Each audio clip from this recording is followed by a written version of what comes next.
એક મહત્વના સમાચાર પ્રાપ્ત થઈ રહ્યા છે પશ્ચિમ બંગાળમાં આવતીકાલે પશ્ચિમ બંગાળમાં નવી સરકારનો હશે શપથ ગ્રહણ સમારોહ સવારે 11 વાગે યોજાશે। મુખ્યમંત્રી ભૂપેન્દ્ર પટેલ અને હર્ષ સંઘવી પણ પશ્ચિમ બંગાળ જશે। પશ્ચિમ બંગાળમાં ભાજપના પહેલા મુખ્યમંત્રીના શપથ ગ્રહણ યોજાશે અને આ સમારોહમાં મુખ્યમંત્રી ભૂપેન્દ્ર પટેલ અને નાયબ મુખ્યમંત્રી હર્ષ સંઘવી પણ હાજરી આપવાના છે। પશ્ચિમ બંગાળમાં મુખ્યમંત્રીનો શપથ ગ્રહણ સમારોહ આવતીકાલે યોજાવાનો છે અને ભારતીય જનતા પાર્ટી શાસક જેટલા પણ રાજ્યો છે તમામ રાજ્યોના મુખ્યમંત્રી અને જ્યાં નાયબ મુખ્યમંત્રી છે એ નાયબ મુખ્યમંત્રી પણ ત્યાં પહોંચવાના છે।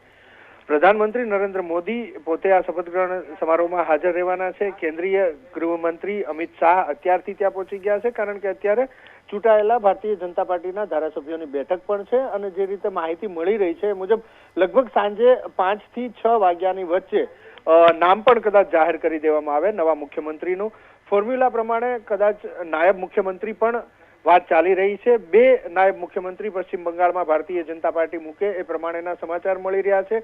એ 2 માંથી એક મહિલા નાયબ મુખ્યમંત્રી હોઈ શકે એ પ્રકારની પણ માહિતી આવી છે અને એ શપથ ગ્રહણ સમારોહ એ એટલા વર્ષોથી ભારતીય જનતા પાર્ટી જ્યારે જનસંઘ હતું ત્યારથી એક સપનું જોતી હતી કે પશ્ચિમ બંગાળની અંદર તેમની સરકાર આવે।